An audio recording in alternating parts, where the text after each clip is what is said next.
কথায় আছে ঢেকি স্বর্গে গেলেও ধান ভানে, যার জ্বলন্ত প্রমাণ জাতীয় ফুটবল দলের অধিনায়ক জামাল ভুঁইয়া। নেপাল থেকে ফিরেই যোগ দিয়েছেন আগা খান একাডেমির ফুটবল প্রতিযোগিতার অতিথি হয়ে, ফুটবল প্রতিযোগিতার উদ্বোধনীতে অতিথি হয়ে। ফিফা প্রীতি ম্যাচ খেলতে নেপাল গিয়ে দুর্বিষহ ৩ রাত কাটিয়ে জাতীয় দল ঢাকায় ফিরেছেন বিশেষ বিমানে। টানা ৩ দিন অবরুদ্ধ অবস্থায় হোটেলে কাটিয়েছে পুরো দল। তবে নেপালের সেই সরকার বিরোধী আন্দোলন দেখেছেন খুব কাছ থেকে। না, আমি ট্রমা না, আমি অ্যাকচুয়ালি আমি মানে এই যারা প্রটেস্ট করছে না, আমি আসলে ওর সাথে যাইতে চাইছি ছবি, কারণ আমি মনে করছি হোটেলে থাকলে এত সেফ না, বাট রাস্তা গেলে ওইখানে একটু সেফটি থাকে না। দুঃসহ সেই অভিজ্ঞতার কথাও শেয়ার করলেন গণমাধ্যম কর্মীদের সাথে। হোটেলের বাইরে আগুন লাগার মুহূর্ত, আতঙ্ক, পরিবারের চিন্তা সবকিছু মিলিয়ে ওই সময় JB6 কেটেছে শ্বাসরুদ্ধ। আসলে ওই সময় একটু ভয় পাইছি, কারণ আমরা 4 তলাতে ছিলাম আর আমি আমার রুমে ছিলাম।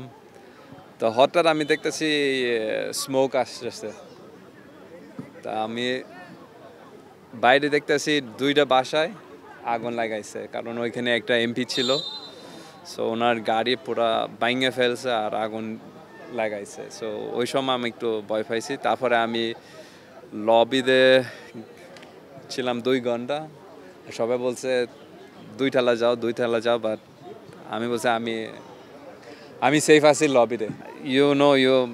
মানে স্টে কুল, স্টে কাম, না আমি এরকম ছিলাম। বাট অফকোর্স যদি কিছু হইলে আমি সবাইকে বলছি বাইরে চলে যাও।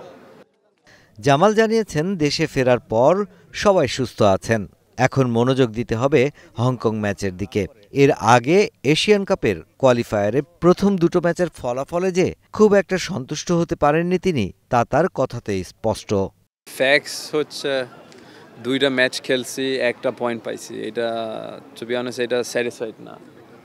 কারণ আমরা যখন ইন্ডিয়ার সাথে খেলছি, আমি মনে করি এটা নিজে অপিনিয়ন, আমরা সবচেয়ে ওয়ার্স্ট ইন্ডিয়া টিম ফেস করছি লাস্ট 7-8 বছর। এটা সবচেয়ে ওয়ার্স্ট টিম পাইছি, তারপরে ড্র করছি।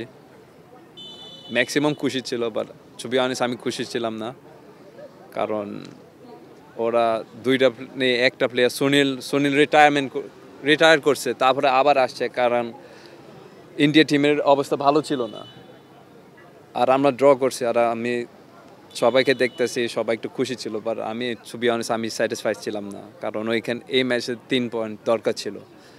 আর সিঙ্গাপুর ম্যাচ আমি মনে করি প্লেয়ার অফ ওভার কনফিডেন্স ছিল। এটা আমার হোম ম্যাচ, এটা নতুন স্টেডিয়ামে, so confidence is good but over confidence is not good. তো শুধু প্লেয়ারের জন্য না, বাট পুরো টিমের, মানে টিম ম্যানেজমেন্টও। সো কনফিডেন্স থাকতে হবে, বাট পারফর্ম করতে হবে। যেখানে নেপালে 2টো ম্যাচ খেলার কথা থাকলেও খেলা হয়েছে একটি, তাই অধিনায়ক বলছেন হংকং ম্যাচের আগে আরও একটি প্রস্তুতি ম্যাচ খেলা গেলে তা ভালো হবে পুরো দলের জন্যই।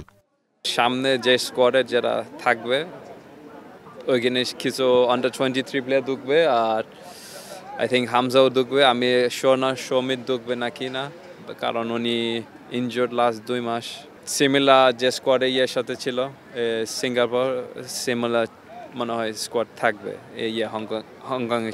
হংকং 9 তারিখ না, সো আই থিঙ্ক 1 মাস আছে। সো এখন সবাই ক্লাবে জয়েন করছে, আবার 20 দিন পরে আবার ন্যাশনাল টিমে জয়েন করবে।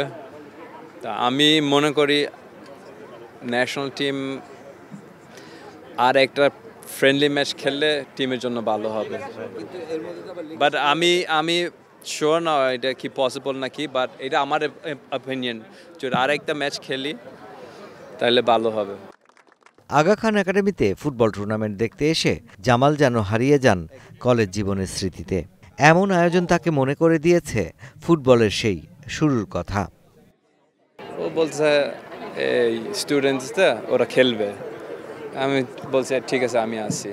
সো কারণ আমি ওয়ান্স স্টুডেন্ট ছিলাম, so I know this environment, আর আমি এগুলো খুব মিস করি টু বি অনেস্ট, এই জন্য আমি আসছি। একদম একদম সেম ফিলিং।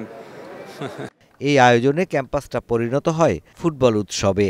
আর সে অনুষ্ঠানে বাংলাদেশ ফুটবল ফেডারেশনের সহসভাপতি ফাহাদ করিম জানান, ফুটবলকে শুধু খেলা হিসেবে নয়, বরং সুনাগরিক গড়ে তোলার মাধ্যম হিসেবেও ব্যবহার করতে চায় বাফুফে।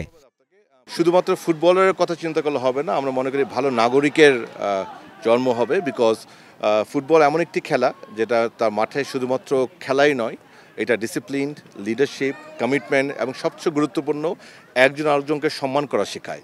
সেই জন্যই গ্লোবালি বলা হয় football is the most beautiful game, এবং ফুটবল ইউনাইটস দ্য ওয়ার্ল্ড বলা হয়। চেষ্টা করি বিকজ স্কুলের মাধ্যমে কিন্তু আমরা আমাদের সেরা নাগরিকগুলিকে পাওয়ার আশা করতে পারি, এবং একটি দেশের জন্য ভালো নাগরিক হওয়া অত্যন্ত প্রয়োজন, এবং আমি বিশ্বাস করি ফুটবল সে ওভারঅল প্রক্রিয়াতে একটি ভালো কন্ট্রিবিউশন করে।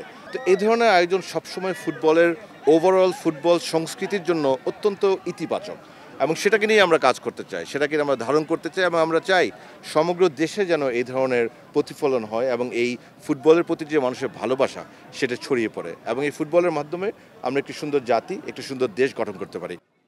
সে যাই হোক, সামনে এশিয়ান কাপের বাছাইয়ে হংকংয়ের বিপক্ষে গুরুত্বপূর্ণ ম্যাচ। তার আগে খেলোয়াড়দের মানসিকভাবে ঘুরে দাঁড়ানোর একটা বড় চ্যালেঞ্জ। যদিও দ্রুতই ঘরোয়া ফুটবলের মধ্য দিয়ে মাঠের খেলায় ফিরবেন ফুটবলাররা। Mushfiqur Rahman, star news, Dhaka.